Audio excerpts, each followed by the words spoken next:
Oh ya teman-teman, di sini aku juga mau menjelaskan nih, Bunda itu kan sering ya bilang pencahayaan yang cukup. Emang pencahayaan cukup itu seperti apa? Nah, seperti ini ya teman-teman.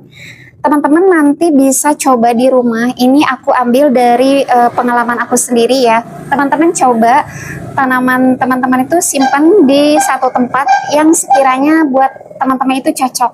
Nanti teman-teman cek beberapa minggu ke depan, mau 1 minggu ataupun 2 minggu, lihat perkembangannya. Kalau misalkan tanaman tersebut ketika dipindahkan, ya kan, ketika dipindahkan terus tanamannya kelihatan cantik, subur, dan tidak ada kendala apapun, berarti tempat itu cocok untuk tanaman itu. Nah, kalau misalkan ketika teman-teman memindahkan tanaman, itu disimpan di tempat yang teman-teman suka, teman-teman perhatikan perkembangannya selama 1 minggu atau 2 minggu, tanamannya itu kelihatan batangnya panjang, atau misalkan daunnya kurang cantik, terus daunnya malah mengecil, berarti itu tanaman tidak cocok ditempatkan di tempat tersebut, gitu. Nah, sekarang aku mau ngasih ciri-cirinya untuk tanaman aglonema. Dia itu suka tempat yang agak terang, terus udaranya yang hangat, tapi tidak terkena sinar matahari secara langsung. Seperti tempat aku ini, atapnya aku pakai paranet 2 lapis, pencahayaannya cukup, dan alhamdulillah mereka bisa tumbuh dengan baik kalau ditempatkan di sini. Nah, kalau untuk tanaman pilo, aku tempatkan yang sebelah sana ya. Kenapa? Di sana itu pencahayaannya cukup buat tanaman pilo.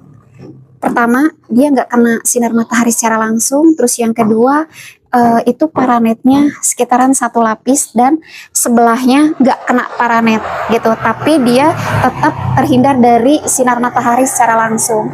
Nah, aku perhatikan ketika aku pindahkan tanaman pilo tersebut, dia itu cocok disimpan di sana. Nah, terus yang kedua, untuk tanaman sensipera, usahakan jangan disimpan di tempat yang agak teduh, karena kalau disimpan di tempat yang agak teduh, tanaman sensipera itu daunnya yang garis kuningnya itu tidak akan kelihatan kuning banget gitu kan, dia akan kelihatan samar-samar kuningnya. Nah, berarti tanaman sensipera itu suka dengan tempat yang pencahayaannya agak terang, tapi tidak mau terkena sinar matahari secara langsung. Terus ada yang menjawab seperti ini, Bun, tanaman sensipera aku kena sinar matahari seharian full, tapi alhamdulillah itu subur. Nah, kalau untuk tanaman sensipera yang panjang lagi ya, yang standar itu panjang, yang dulu juga aku punya, kalau itu memang dia tahan panas dan cocok banget untuk